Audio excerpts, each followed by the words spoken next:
Donc, bonjour et bienvenue à la présentation du cas de gestion de crise.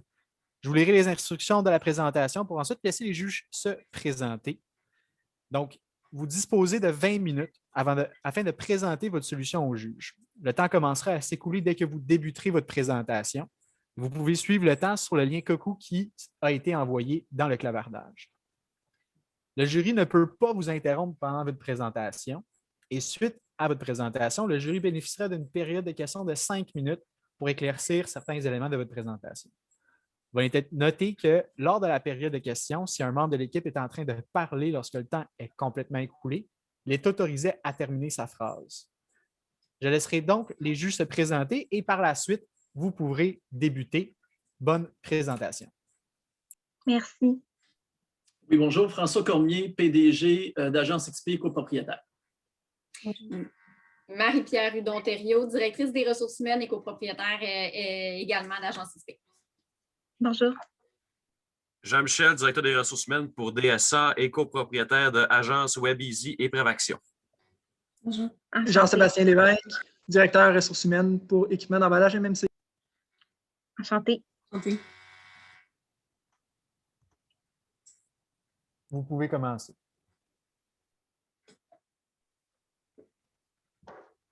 Bonjour. Comme on le sait, les hivers au Québec, c'est plutôt difficile. Ça affecte nos routes, mais ça affecte aussi nos maisons. Je prends un exemple de mon vécu personnel. Suite aux derniers hivers, les gels et dégels, avec la fonte et l'arrivée du printemps, on a dû refaire la fondation de la maison et la toiture parce que, veux pas, ça a coulé. Pour remédier à tout ça, on a dû faire appel à 2 sous-contractants pour pouvoir faire ces rénovations-là. C'est un peu compliqué parce que ça prenait plusieurs subventions de plusieurs compagnies différentes. L'avantage avec votre compagnie, en fait, c'est que vous offrez plusieurs services au même endroit. Ce qui nous amène aujourd'hui, mes collègues Camille, Stéphanie et moi-même, en tant que consultante, à vous aider. Donc, si vous me permettez de faire une petite mise en contexte de votre organisation.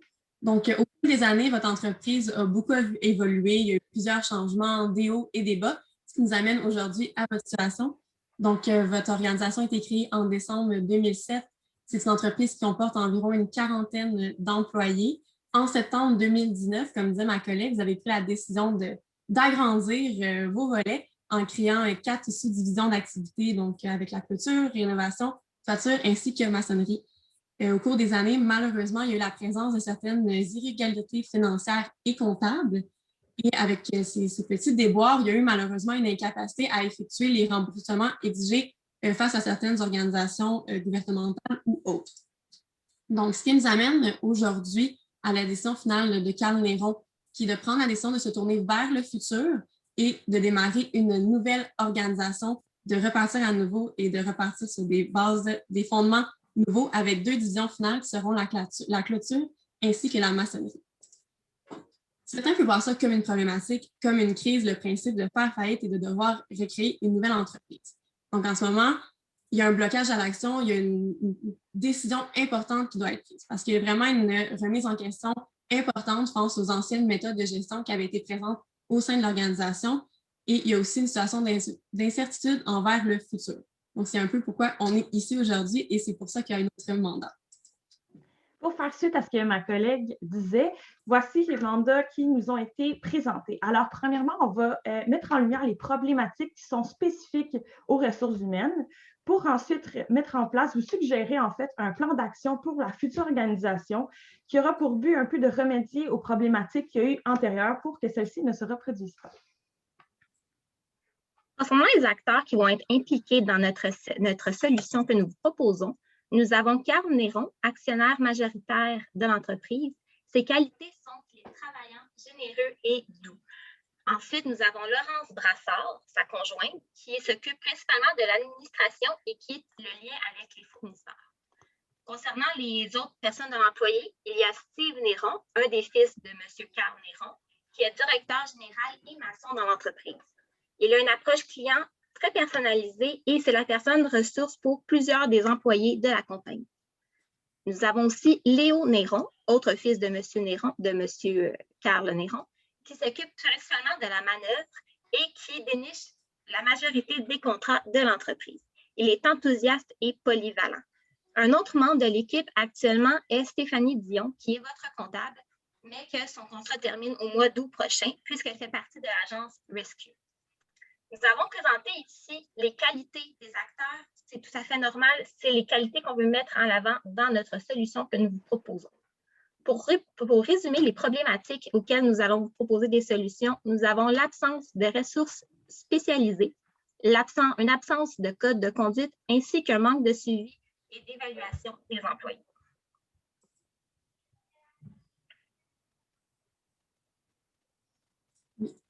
Donc, au niveau de nos problématiques, en ce moment, il y a vraiment une absence au niveau des ressources spécialisées. Comme on vous expliquait plus tôt, ma collègue Steve Néron est vraiment une personne ressource dans l'organisation.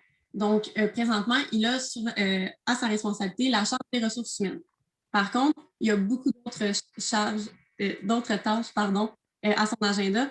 Donc, ça serait important d'avoir une personne spécialisée en ressources humaines pour venir l'encadrer. Parce qu'il y a eu des petits oublis liés à la ressource humaine qu'on a vu dans le passé. C'est quelque chose qu'on ne veut pas revoir dans le futur. Il y a aussi une absence d'échelle salariale officielle. Donc, ça a été mentionné par l'organisation qu'il y avait plusieurs négociations constantes avec des employés, des menaces de quitter. Au final, ça fait aussi un traitement inéquitable parce qu'il y a vraiment une grande disparité au niveau des salaires. Donc ça, à l'intérieur d'une organisation, c'est problématique. Ça a un impact important sur le climat et au final, le bien-être de vos employés aussi. Il y a aussi un manque de suivi au niveau des employés à cause d'une absence de ressources spécialisées. Il y a eu des plaintes face à des clients, face à des comportements un peu problématiques, beaucoup de retard sur les sentiers, problématiques d'abus de substances, une personne spécialisée en ressources humaines qui est là pour vraiment encadrer le développement et l'évaluation des employés, c'est très important. Et bien sûr, l'absence d'une ressource permanente chargée de la comptabilité. Il y a eu beaucoup de retard, il y a eu beaucoup d'oublis qu'au final, ça a vraiment impacté la réputation de l'organisation au point de vue gouvernemental. Il y a eu des retards financiers. Donc ça, c'est vraiment une problématique qu'on a pu identifier face à l'absence de ressources spécialisées propres à ces deux domaines-là dans votre organisation. De certains points déjà mentionnés, nous avons aussi une problématique liée à l'absence de code de conduite, notamment au niveau des négociations salariales, l'absence de code de conduite et de politique fait en sorte qu'il peut y avoir des petites déviations d'un comportement désiré. Donc, notamment, on compte des abus de substances sur les chantiers, des suspicions de vol de temps au niveau des employés, un non-respect des suivis des factures. Donc, les employés ne retournent pas tous les factures au niveau de la comptabilité ou, concernant les factures, des fois, il va y avoir des achats personnels dessus qui ne seraient pas supposés s'y retrouver. Et ainsi, il y a une absence de comportement de modèle en lien avec les valeurs de l'organisation. Donc, tous ces comportements-là ne vont pas nécessairement en lien avec les valeurs précédemment énumérées associées aux acteurs de l'entreprise. Puis, notre dernière problématique concerne le suivi et les évaluations des employés. Alors, tout d'abord, on a dans le cas que vous avez présenté, en fait, on voit la présence d'insubordination. Il y aurait du retard au travail. Donc, comme ma collègue Stéphanie a dit plus tôt, des suspicions de vol de temps et la présence de dépenses personnelles sur les factures. Ensuite, on a une absence d'identification du personnel stratégique. Qu'est-ce qu'on veut dire par là? En fait, c'est qu'il n'y a pas de suivi comme tel qui est mis en place ou de formation par rapport au développement, puis pour assurer un suivi de la relève. Donc, ça, un peu, ça vient en lien avec le troisième point qui est les plaintes des clients. Donc, il y a des retards, il y a du vol de temps, les travaux ne sont pas faits dans les délais, ça engendre un mécontentement face aux clients, donc un refus de payer ou un retardement dans les paiements. Donc, ça a un impact direct sur la réputation de l'entreprise. Ça vient affecter l'image envers les clients potentiels. Voici les recommandations auxquelles nous vous proposons face à ces problématiques que nous avons soulevées. Une mise en place des ressources spécialisées, une création d'un code de conduite, ainsi qu'un suivi et de l'évaluation des employés. Alors, notre première recommandation vise la mise en place de ressources spécialisées. Par là, on voudrait commencer par l'embauche d'un technicien généraliste en RH. En fait, c'est pour diminuer un peu la charge de travail de M. Steve Néron, donc pour venir l'appuyer un peu dans toutes les démarches ressources humaines. Les tâches, en fait, rapidement, ce serait d'élaborer une structure salariale, donc prédéterminée, pour justement limiter les différentes négociations qu'il pourrait avoir quant à aux augmentations salariales. Ensuite, d'évaluer le rendement des employés. Ça va permettre une meilleure rétention aussi de savoir qui a les connaissances ou déjà les bonnes formations, puis lui permettre d'évoluer dans son domaine. Ensuite, assurer un suivi disciplinaire. On a parlé plutôt de comportements qui ne sont pas acceptables en chantier ou qui ne concordent pas avec les valeurs que vous avez. On aimerait ça mettre en place ce suivi-là pour limiter ces comportements-là, quitte à les éradier. Notre dernière tâche, rapidement aussi, d'établir un plan de relève stratégique, donc qui va joindre un peu les problématiques qu'on a soulevées là, pour assurer un suivi dans les formations. Ensuite, on suggère aussi l'embauche d'un comptable, donc plus précisément en temps plein, pour assurer un peu la transition avec Mme Dion qui va bientôt terminer son contrat. Donc, peut-être les faire travailler en collaboration pour les mettre à jour sur ce qui est déjà en place niveau comptabilité, puis assurer un suivi qui va perdurer. Parce que là, il y avait des paiements qui n'avaient pas été réalisés, des paiements qui n'avaient pas été faits, des retards aussi. Fait que pour vous aider à structurer tout ça, puis pour pas que ça se reproduise, un comptable à temps plein pour votre entreprise. Puis, finalement, on vous suggère aussi un abonnement à des ressources spécialisées en ressources humaines, dont je vous donne un exemple. Le PVRH, c'est quoi? En fait, c'est un abonnement, c'est de la télécommunication, c'est aussi web. C'est pour avoir accès à des spécialistes en ressources humaines. Ça vous apporte du coaching. Ça peut aussi apporter du support à M. Steve Néron, puis aux techniciens généralistes en ressources humaines. Donc, ça aussi, c'est comme une bonification un peu de votre structure ressources humaines. Ce qui est avantageux avec ça, c'est que ça apporte du soutien spécialisé pour votre entreprise. Donc, peu importe le service dont vous avez besoin, sur ces sites-là, vous allez pouvoir trouver votre compte. Donc, il y a autant des avocats spécialistes en normes ou lois du travail que si vous avez des questions plus précises sur la dotation, par exemple, vous allez pouvoir y trouver des réponses. Donc, c'est simplement, vous pouvez appeler ou communiquer avec ces gens-là, puis ils vont vous référer. Ça fonctionne par abonnement. Pour faire une vulgarisation un peu, on connaît tous les clubs de golf, donc ça fonctionne par abonnement. C'est un peu le même principe. Excellent. Donc, par la suite, on parlait d'une création d'un code de conduite, comme on vous expliquait tout à l'heure. On se tourne vers le futur. Vous avez la chance de rebâtir, dans le fond, la base de votre entreprise de A à Z. Donc, c'est vraiment important de le faire de la bonne façon, avec les bonnes valeurs ainsi que les bonnes ressources. Donc, la rédaction d'un code de conduite officiel, ce qui va permettre à votre organisation d'avoir, dans le fond, une mission claire, une vision claire, ainsi que les valeurs. Bon, ça va vraiment devenir vos lignes directrices pour la suite des choses. Ça va venir, dans le fond, affecter ou un meilleur terme, influencer, dans le fond, votre mode de gestion dans le futur. Ça va aussi présenter les comportements attendus chez les employés. Vous restez un employeur, vous avez quand même des attentes face aux ressources que vous intégrez dans votre organisation. Donc, c'est important d'avoir des attentes claires, les comportements qui sont acceptables et non acceptables. En lien avec les comportements attendus, une rédaction de politique de tolérance zéro, on trouve que c'est primordial pour votre organisation. Il y a déjà eu des débats dans le passé avec l'abus de substances sur le sentier. C'est des choses qui ne peuvent pas arriver dans le futur. Ça a un impact très important sur la réputation de votre organisation et au final, avec vos relations fournisseurs-clients. Donc, on aimerait que celle-ci inclue une politique de tolérance zéro sur tout type d'harcèlement ainsi que sur l'abus de substances. Et celle-ci permettrait d'avoir des attentes claires envers les employés et ainsi, au final, au long terme, rebâtir une réputation positive pour les clients et fournisseurs parce que vous démontrez, dans le fond, votre désir d'amélioration et vraiment de repartir à nouveau avec des bases. Notre dernière recommandation, elle est... Oh, pardon, je m'excuse. C'est correct. Donc, ensuite, pour la mise en place en lien avec, dans le fond, les politiques programmes, le dernier ajout qu'on vous suggère, c'est la mise en place de mesures disciplinaires officielles ainsi que la mise en place du principe de la gradation des sanctions. Donc, ça a été mentionné qu'il y avait plusieurs employés qui avaient des dossiers un peu problématiques, malheureusement, dû à l'absence d'une ressource en ressources humaines présente sur le terrain. Il n'y avait pas vraiment de suivi, il n'y avait pas vraiment de dossier créé chez les employés. Donc, on a des employés présentement qui sont un peu problématiques chez vous et on ne veut pas que dans votre nouvelle organisation, ce type de situation-là recommence. Donc, avoir vraiment des mesures disciplinaires officielles qui sont en lien avec le code de conduite présenté ainsi qu'en lien avec la politique de tolérance zéro, ça va vraiment s'assurer un meilleur suivi des employés. Ça va s'assurer que les politiques que vous avez mises en place, bien, il y a une continuité, puis il y a vraiment une évaluation qui est faite pour dire, d'accord, on vous dit de le faire ça, mais inquiétez-vous pas, il y a aussi des mesures faites si ceci n'est pas respecté. Ça donne une très bonne image de votre organisation à l'externe et à l'interne. Ça encourage aussi un bon climat de travail. parce qu'il y a la preuve que vous êtes présent et qu'il y a quand même une certaine discipline qui est faite et une intervention pour vos employés.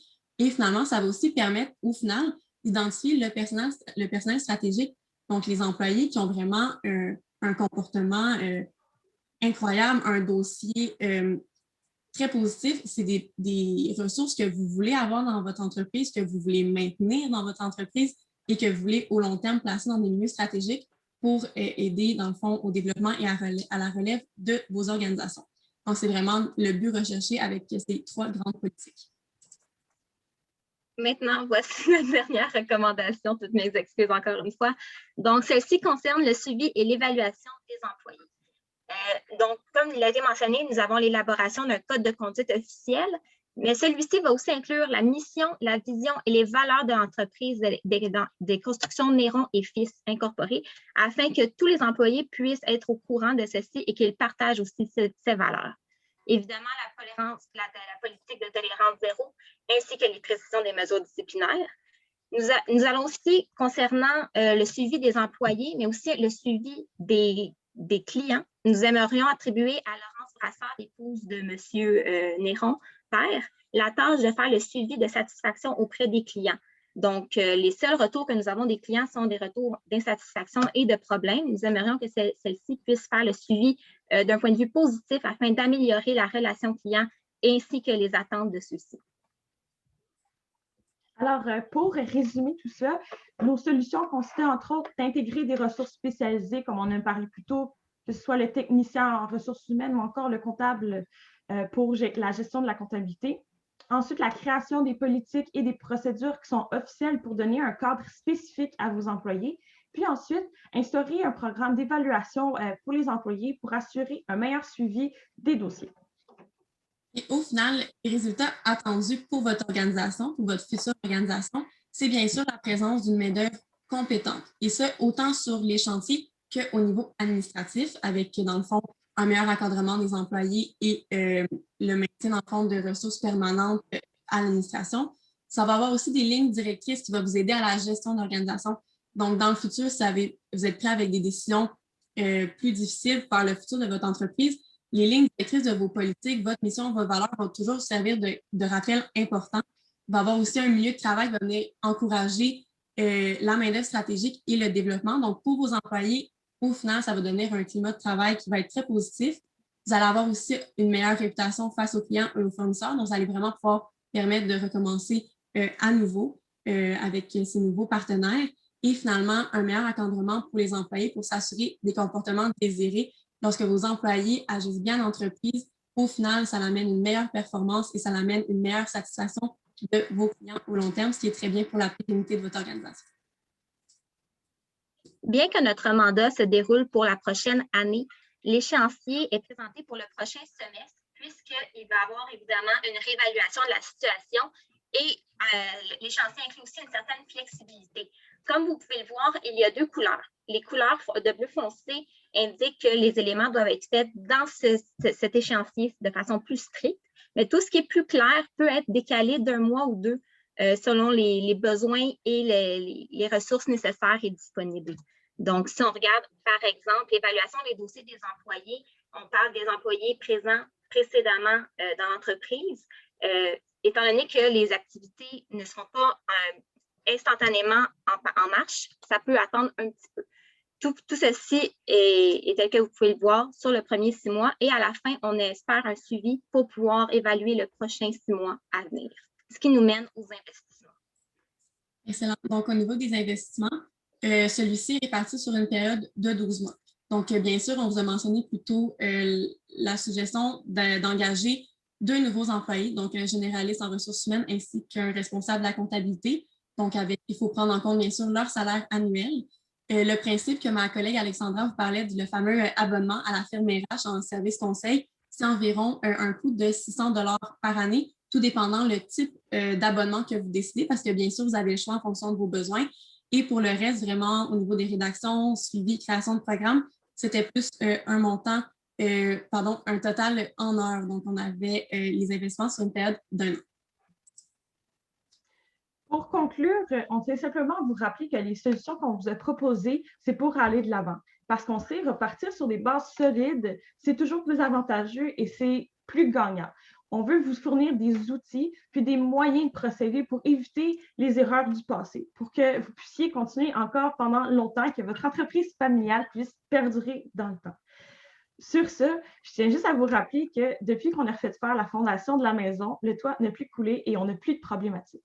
Merci pour votre écoute. Merci. Merci beaucoup. Donc, on va passer à une période de questions. Ça ne sera pas très long.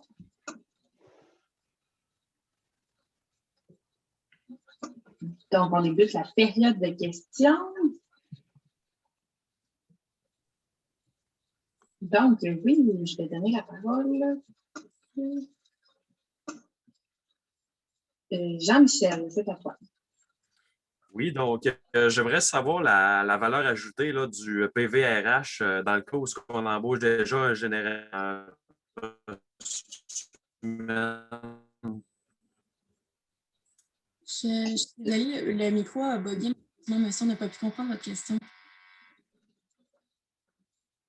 Je pense qu'on va revenir à Jean-Michel. Je vais passer à Jean-Sébastien. Écoutez, moi, la question, c'est pour quelle raison on ne continue pas avec Stéphanie Dion ou on ne renouvelle pas le contrat? Je peux me permettre de répondre à cette question-là. Donc, Stéphanie Dion a été engagée, dans le fond, dans une firme de service. Elle avait été mentionné qu'elle était seulement présente pour une période d'1 an. Donc, elle, ça reste quand même un emploi étudiant. Donc, nous, on trouve que c'est pertinent d'avoir vraiment une ressource permanente à la fin de son contrat. C'est pour ça qu'on engage une personne supplémentaire. Oui, donc, Jean-Michel, est-ce que tu peux reposer la question? Vous m'entendez? Oui. OK. Donc, j'aimerais savoir un peu, c'est quoi la valeur ajoutée là, du PLK où on embauche déjà un généraliste en ressources humaines? En fait, on embauche justement un technicien généraliste. C'est surtout pour vous aider pour des questions qui vont être plus précises et plus spécifiques. Parce qu'un généraliste, ça touche à tout, mais là, des fois, on avait des cas, par exemple, de paiement pour la CSST ou pour la mise en place de formations qui peuvent être plus strictes et qui ont besoin de plus d'encadrement. C'est surtout pour apporter du support et du soutien. Donc, Parfait, merci. On va passer à François.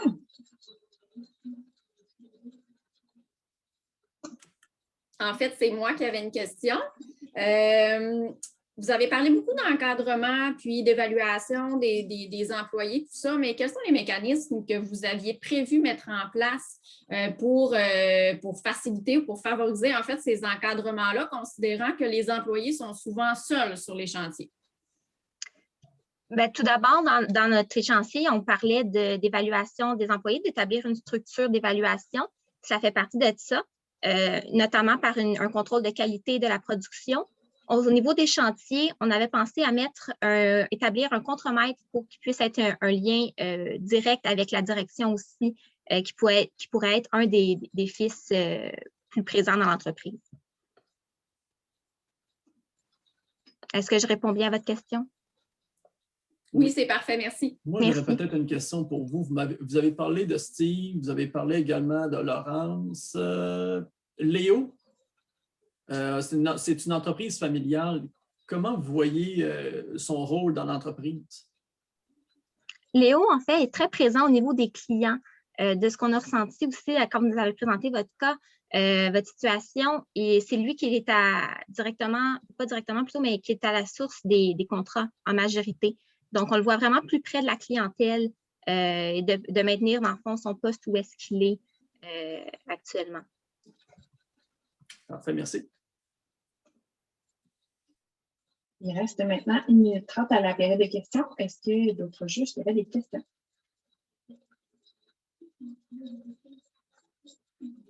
Oui, ben, je peux poser d'autres questions. De quelle façon allez-vous amener là, sur le terrain là, le code de conduite que vous allez établir? Oui, je peux me permettre. Comme a mentionné Stéphanie, c'est sûr que pour encadrer un meilleur suivi, on avait parlé de mettre un contremaître sur les lieux. Donc, c'est sûr qu'une fois que les différentes politiques vont avoir été créées, un envoi de courriel, bien sûr, c'est toujours très efficace. Par contre, on veut vraiment s'assurer que le message passe bien. Donc, on aimerait ça qu'il y ait vraiment un déplacement sur les chantiers, rencontrer vraiment les personnes présentes sur les chantiers à l'aide du contremaître pour vraiment présenter les différentes politiques aux questions, préoccupations, etc. Donc, vraiment un contact direct en se déplaçant sur le lieu de travail. Parfait, merci. Jean-Sébastien? Oui, dans un contexte de pénurie de main-d'œuvre, comment on fait pour justement être plus sévère avec ses employés?